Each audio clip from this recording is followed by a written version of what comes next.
ناظرین، ہم اس کے بعد سورہ الانفال شروع کرتے ہیں۔ انفال کے لفظی معنی غنیمت کے ہیں۔ یہاں میں ایک اصولی بات آپ کی خدمت میں عرض کر دوں۔ مسلمان غیر مسلموں کا مال دو طرح سے لے سکتے ہیں۔ ایک تو اس شکل میں کہ جنگ ہو تو مال غنیمت انہیں حاصل ہو، انہیں جو کچھ میدان جنگ سے ملے وہ غنیمت کہلاتا ہے۔ اس کے مسائل جو ہیں سورہ انفال میں بیان ہوئے ہیں۔ ایک شکل یہ ہوتی ہے کہ جنگ نہ ہو، بغیر جنگ کے غیر مسلمین کے اموال، املاک، اوقاف مسلمانوں کے ہاتھ آ جائیں۔ مثلا غیر مسلمین علاقہ چھوڑ کے چلے جائیں اور ان کی جائیدادیں مسلمانوں کے قبضے میں آ جائیں، جیسا کہ مدینہ منورہ میں یہودی قبیلہ بنو نذیر، یہودی قبیلہ بنو قینقاع، یہودی قبیلہ بنو قریظہ، یہ لوگ مدینہ منورہ چھوڑ کر چلے گئے اور خیبر میں جا کے آباد ہو گئے۔ اب ان کی جتنی املاک تھی یا ان کی جتنی اوقاف تھی وہ ساری کی ساری مسلمانوں کے پاس آئیں۔ ان کو اموال فے کہا جاتا ہے۔ اس کی مسائل سورۃ الحشر میں بیان کی جاتی۔ اموال فے یہ مسلمانوں کا حق ہے، اسلامی ریاست کا حق ہے۔ اگر غیر مسلمین اس کو چھوڑ کے چلے جائیں تو غیر مسلمین کا اس میں کوئی حق نہیں رہتا ہے۔ قرآن مجید میں سورہ الحشر میں واضح طور پر لکھا ہوا ہے وَمَا أَفَاءَ اللَّهُ عَلَىٰ رَسُولِهِ مِنْ أَهْلِ الْقُرَىٰ فَلِلَّهِ وَلِرَسُولِهِ وَلِذِي الْقُرْبَىٰ وَالْيَتَامَىٰ وَالْمَسَاكِينِ وَابْنِ السَّبِيلِ، کہ اللہ تعالیٰ بطور اموال فے کے جو کچھ تمہیں عطا کرے، یعنی بغیر جنگ کے جو اموال متروکہ، اوقاف متروکہ تمہارے ہاتھ آئیں، وہ اللہ کا حق ہے، اللہ کے رسول کا حق ہے، ان کے قریبی رشتہ داروں کا حق ہے، عام مسلمانوں کا، مسافرین کا، عمال حکومت کا حق ہے، اور اس میں اسلامی حکومت جیسے چاہے تصرف کر سکتی ہے۔ یہ غیر مسلموں کا حق نہیں بنتا ہے۔ اس بات کو اچھی طرح سے سمجھ لینا چاہیے۔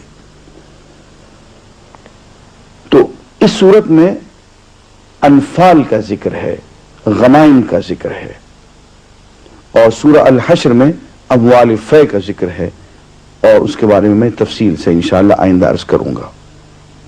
یہاں پہ سورہ انفال میں موضوع ذکر و تلاوت سے شروع ہوتا ہے۔ ارشاد گرامی ہے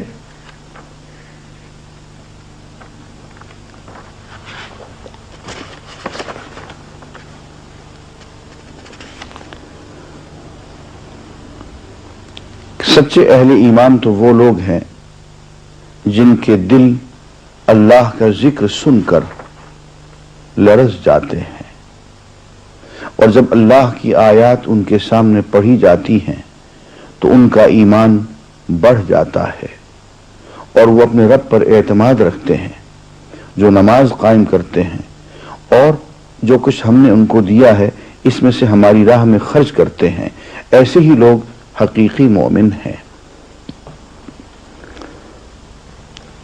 ایمان کی ایک علامت یہ ہے کہ جب اللہ کا ذکر ان کے سامنے کیا جائے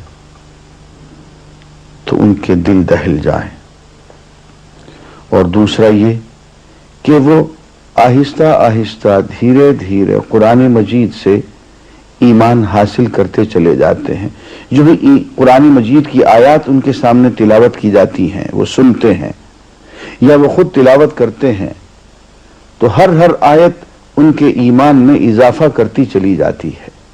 یہاں سے یہ بھی معلوم ہوا کہ قرآن مجید کو سمجھے بغیر ایمان بڑھتا نہیں ہے، حاصل نہیں ہوتا ہے، کامل نہیں ہوتا ہے۔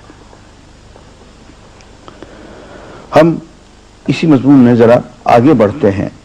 دیکھیے، ایمان کی ہی جب بات ہو رہی ہے تو ایک آیت ہمارے سامنے آتی ہے سورہ انفال. ناظرین اس میں زیادہ حصہ غزوہ بدر سے متعلق ہے. غزوہ بدر کے حالات آپ جانتے ہیں، موقع نہیں ہے کہ میں اس کی تفصیل بیان کروں، لیکن ایک بات غزوہ بدر میں ہوئی، مسلمانوں کی بے سر و سامانی، انتہائی بے سر و سامانی، اور مد مقابل جو لوگ تھے 3 گنا تعداد، اسلحے میں، لوہے میں، ساز و سامان میں ڈوبے ہوئے. ایک بات میں یہاں عرض کرنا چاہوں گا کہ اگر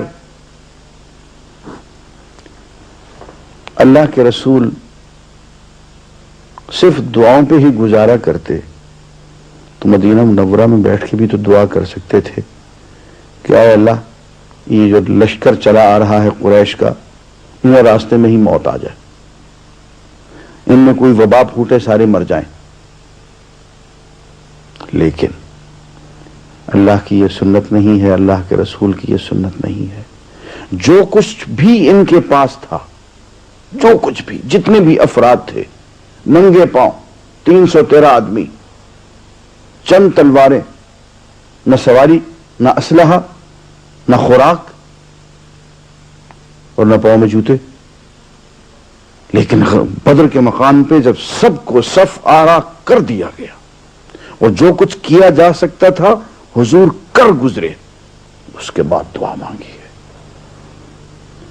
اور اس کے بعد نہ صرف دعا مانگی ہے بلکہ ایک مٹھی کنکریوں کی آپ نے ہاتھ میں لی اور کفار کی طرف پھینکی، اور آپ نے غصے میں فرمایا شاہت الوجوہ، ان کے چہرے بگڑ جائیں.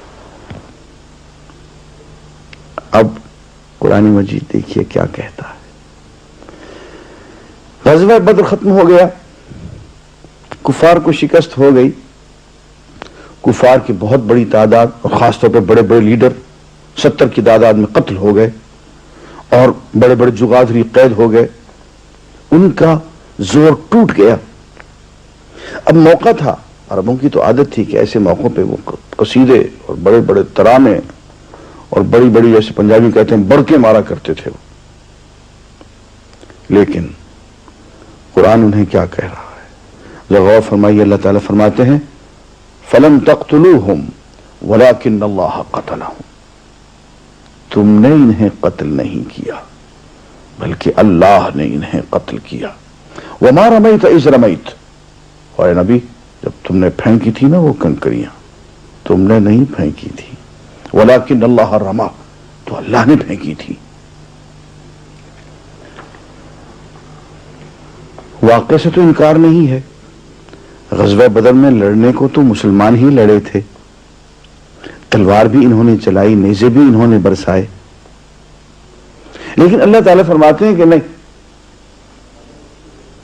ہاتھ تمہارے چلتے ہوئے نظر آ رہے تھے لیکن میں لڑ رہا تھا. اور ابھی کنکریاں تم نے نہیں پھینکی تھی، ہاں مٹھی تمہاری تھی، بازو تمہارا تھا، شخصیت بھی تمہاری تھی، لیکن کنکریاں میں نے پھینکی تھی جہاں جہاں ان کو پہنچانا تھا. اور حدیث میں آتا ہے کہ وہ ریت اور وہ کنکریوں کی جو مٹھی آپ نے پھینکی، اللہ تعالیٰ نے اس میں ایسی تاثیر کی کہ وہ کفار کے لشکر تک پہنچی، اور اکثر لوگوں کی آنکھوں میں ریت پہنچی اور ان کو دیکھنے میں مشکل پیش آنے لگی. کہنے کا مطلب یہ ہے کہ اسباب تم اختیار کرتے ہو، لڑتے ہوئے تم نظر آتے ہو، کنکریاں ریت پھینکتے ہوئے تم نظر آتے ہو، لیکن در پردہ ہاتھ اللہ کا کام کر رہا ہوتا ہے. تاثیر، نتیجہ اللہ کی طرف سے برآمد ہو رہا ہوتا ہے.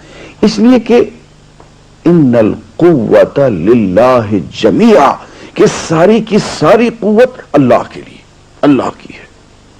قل، اے نبی ان کو بتا دو، کل من عند اللہ، جو کچھ ہوتا ہے سب اللہ کی طرف سے ہوتا ہے. اسباب کو اختیار کر لیا کرو، اسباب کو اختیار کیے بغیر تو دعا بھی نہیں قبول ہوگی. لیکن بھروسہ اسباب پہ نہیں ہوگا، بھروسہ اسباب کو پیدا کرنے والے پہ ہوگا. جس نے اسباب کو پیدا بھی کیا ہے، اسباب میں تاثیر بھی رکھی ہے۔ میں پانی پیتا ہوں، پیاس اللہ بجھاتا ہے۔ میں کھانا کھاتا ہوں، مت کہیے کہ روٹی نے مجھے طاقت دے دی، سالن نے مجھے طاقت دے دی، طاقت اللہ ہی دیتا ہے۔ بیمار پڑتا ہوں، دوائی استعمال کرتا ہوں، شفا مجھے دوائی نہیں دیتی ہے، شفا تو اللہ ہی دیتا ہے، جس نے دوائی میں یہ تاثیر ڈال دی ہے۔ دوائی کے راستے سے اللہ کا ہاتھ ہے جو کام کر رہا ہوتا ہے اور مجھے شفا دے رہا ہوتا ہے۔ هو الذی یطعمنی ویسقین، وہی ہے جو مجھے کھلاتا ہے اور پلاتا ہے۔ وَإِذَا مَرِضْتُ فَهُوَ يَشْفِينِ، جب میں بیمار پڑ جاتا ہوں تو وہی ہے جو شفا عطا فرماتا ہے۔ عزیزان گرامی، اسباب کی دنیا میں اسباب کے اندر سے اللہ کے ہاتھ کو دیکھ لینا، محسوس کر لینا، اس کا ایمان و یقین پیدا کر لینا ہی توحید ہے۔